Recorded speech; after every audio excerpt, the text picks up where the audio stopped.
Bonjour, on va parler maintenant de l'unité 4.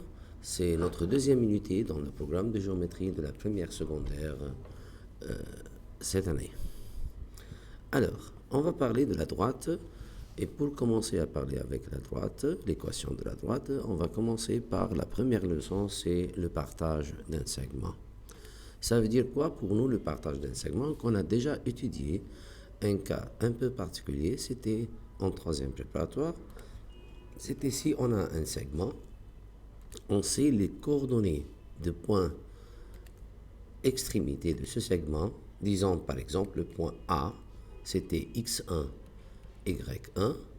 Le point B, c'était x2, y2. Et on veut trouver un point C au milieu du segment. On dirait que les coordonnées du point C, c'était déjà étudié x1 plus x2 sur 2. y1 plus y2 sur 2. On peut dire par exemple que le point C, on a trouvé les coordonnées par la moyenne arithmétique. Autrement, on a trouvé ça par la méthode de Thalès. Parce que si on va faire le mouvement horizontal et le mouvement vertical, pour arriver au point C, on va faire la moitié du mouvement horizontal et on va faire encore en même temps la moitié du mouvement vertical. On sait très bien que ce point c'est le milieu et on sait très bien que la distance verticale ici est égale à la moitié de la distance verticale là. Mais maintenant on peut faire ça avec les vecteurs. On dirait que le point C partage le vecteur AB en deux parties. Et on peut alors écrire que le vecteur AC égale la moitié du vecteur AB. Et si on a le point C, c'est le point inconnu, on peut trouver le x et le y du point C, les coordonnées. Mais maintenant, on va utiliser le partage d'un segment pour trouver un point quelconque. Ce n'est pas obligatoirement au milieu. Par exemple, dans cet exercice-là, il te dit que on peut faire une figure pour imaginer un peu l'exercice. Il te dit qu'il y en a un point A de coordonnées 2 et moins 1. Disons, ça c'est 2 et ça c'est moins 1. Ça c'est le point A de coordonnées 2 et moins 1. Un point B de coordonnées moins 3 et 4.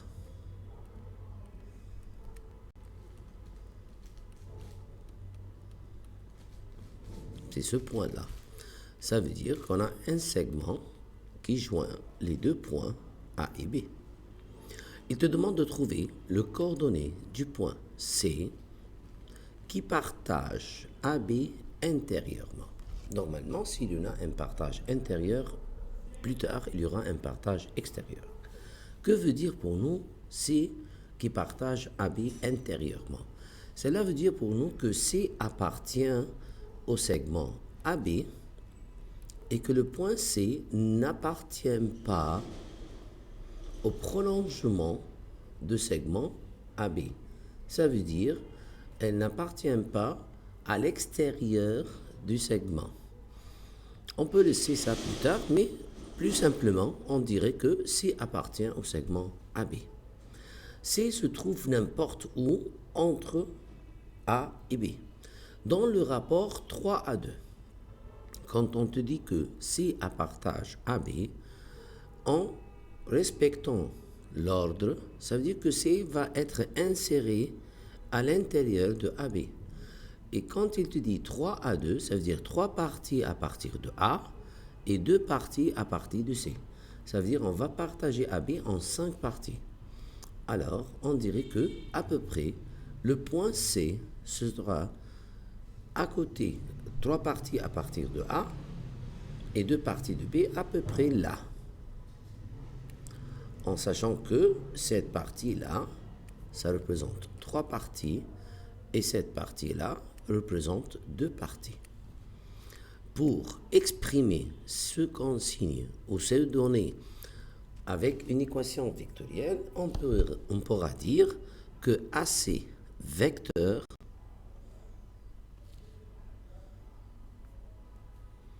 sera égal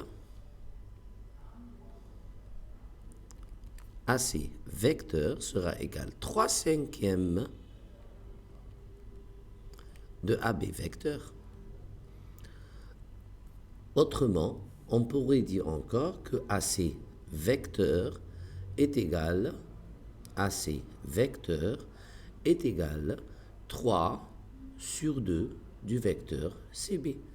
On a plusieurs méthodes pour l'exprimer.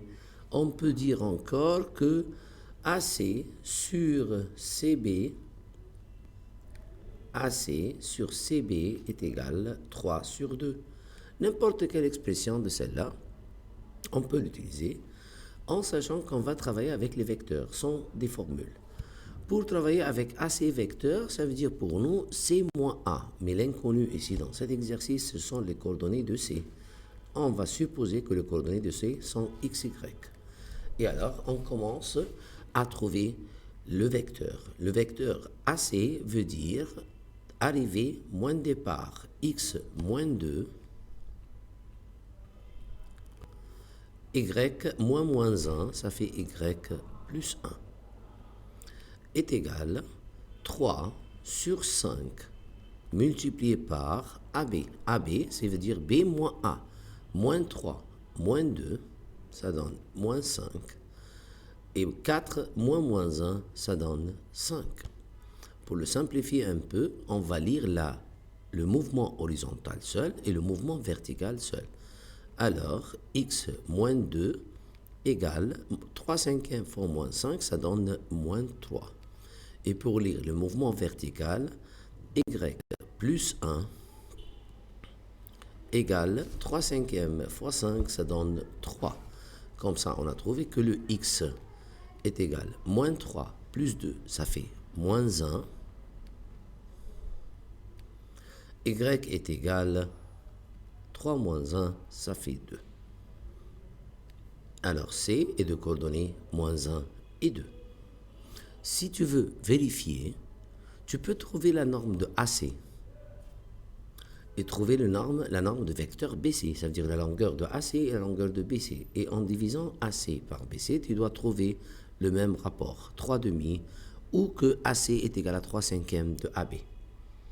Et alors, ce n'est pas obligatoirement que le rapport donné, c'est le même rapport qu'on va utiliser.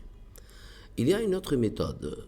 Cette méthode est basée sur la méthode cartésienne qu'on va étudier plus tard. Mais si tu veux l'utiliser pour le même exercice, alors si on va considérer apprendre le même exercice avec le même énoncé, c'est une méthode très facile pour l'appliquer si on veut répondre à cette question dans une question de choisir le bon réponse. Ça veut dire que ce n'est pas demandé de faire des étapes. Comment faire? Tu mets le point de début A, ses coordonnées 2 et moins 1. Et le point de fin B, ses coordonnées sont moins 3 et 4. À condition que ce rapport, ça veut dire le nombre de parties à partir de A, c'est 3, et le nombre de parties à partir de B, c'est 2. On met le 3 et 2 là, et on met leur somme ici. Et on va dire que pour savoir le coordonnées du point C, c'est égal. On va multiplier cette partie fois x plus cette partie divisé par 5. Alors 3 fois moins 3 plus 2 fois 2 et on le divise par le nombre total de parties, c'est 5. Regardez comme ça, ça c'est pour nous le x. Le y de la même manière, 3 fois 4 plus 2 fois moins 1.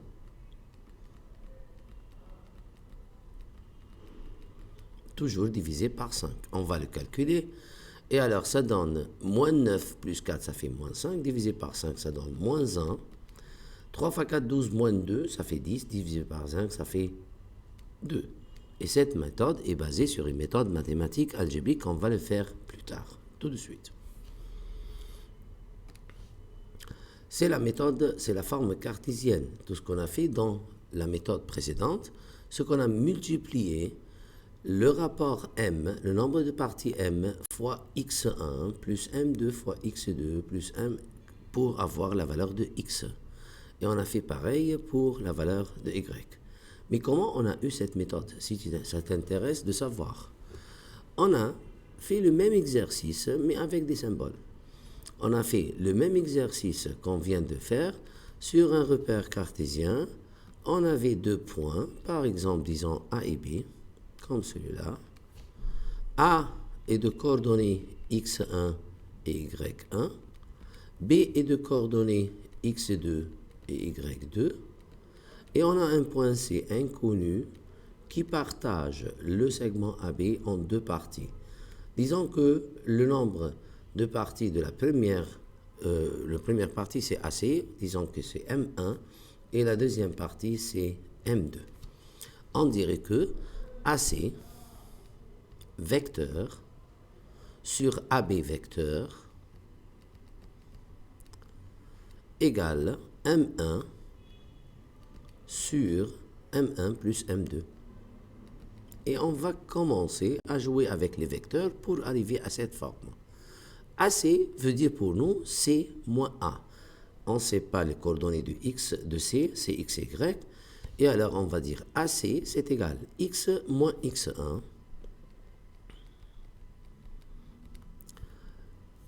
les Y moins Y1 sur AB, c'est x2 moins x1, y2 moins y1,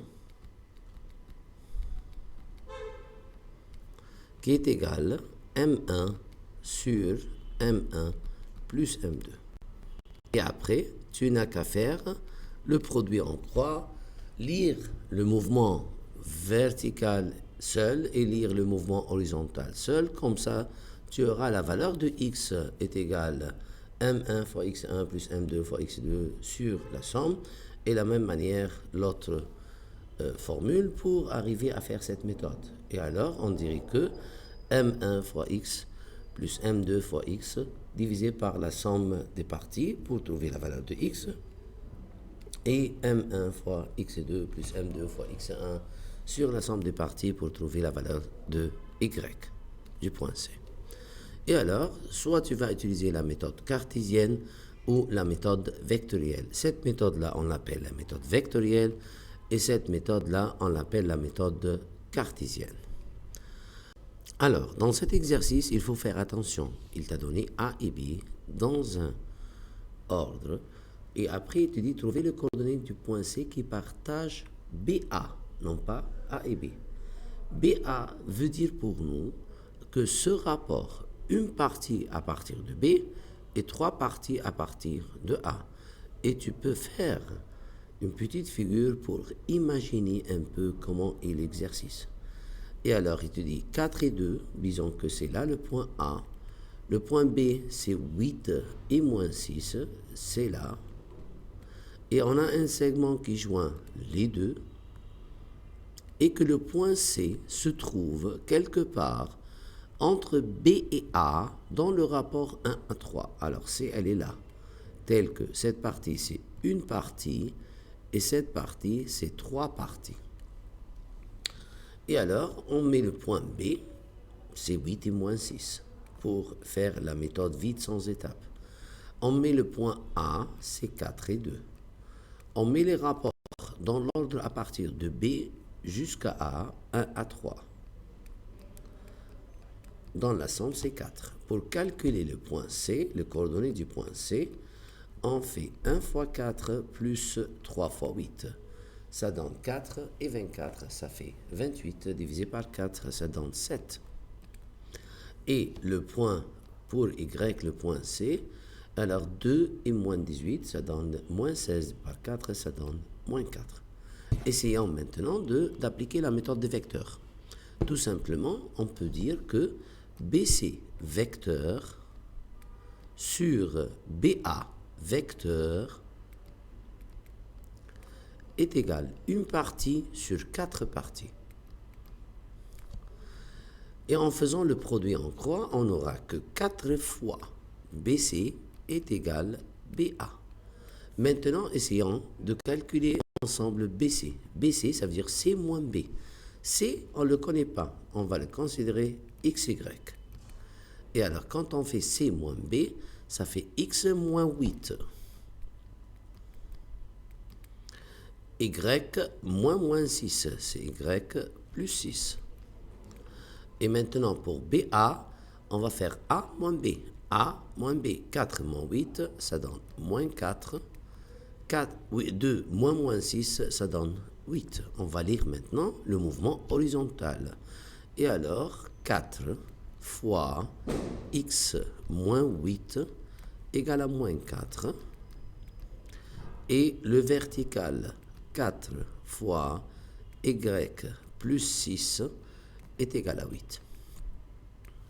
On divise par 4, on obtient que x moins 8 est égal à moins 1. Et alors le x est égal à 8 moins 1, ça donne 7. Y plus 6 en divisant par 4, ça donne 2. Et alors y est égal à moins 4. Et on voit que ce sont les mêmes solutions, soit avec la méthode vectorielle ou avec la méthode cartésienne, ça donne la même chose à la fin. Maintenant, essayez vous-même de faire un exercice seul pour l'extérieur. Mais quelle sera la différence entre l'intérieur et l'extérieur? Pour l'extérieur, le point sera à l'extérieur du segment. Alors, pour imaginer un peu cet exercice, 2 et 0, c'est là. C'est le point A. Le point B, c'est 1 et moins 1, c'est là. Et il te dit, trouver le coordonnées du point C qui partage AB, ça veut dire dans le sens AB, extérieurement, et alors, on sait que le point B est là, point A est là, alors C, elle se trouve à l'extérieur. Elle se trouve quelque part là. Par exemple là. Tel que le rapport, c'est 5 à 4. Ici, il faut faire attention, le C va être entre A et B. Et alors, le 5 à partir de A, c'est 5 parties jusqu'à le point C. Et à partir de B, c'est 4 parties. Faites attention, ici, le sens de AC est différent au sens de CB. Et alors, pour insérer C entre AB, on écrit comme ça que AC sur CB est égal, comme il a dit, 5 sur 4. Mais AC et CB sont de sens contraire. C'est pour ça qu'on va mettre le CB avec un sens négatif. Le 5 parties là était dans un sens, mais le 4 parties était dans un autre sens. Et ça, on le fait seulement pour le partage extérieur. Et le reste, tu vas faire le même. Alors, AC, pour le point C inconnu, on va le considérer XY. Et alors, AC, tu vas le multiplier par moins 4 par le produit en croix,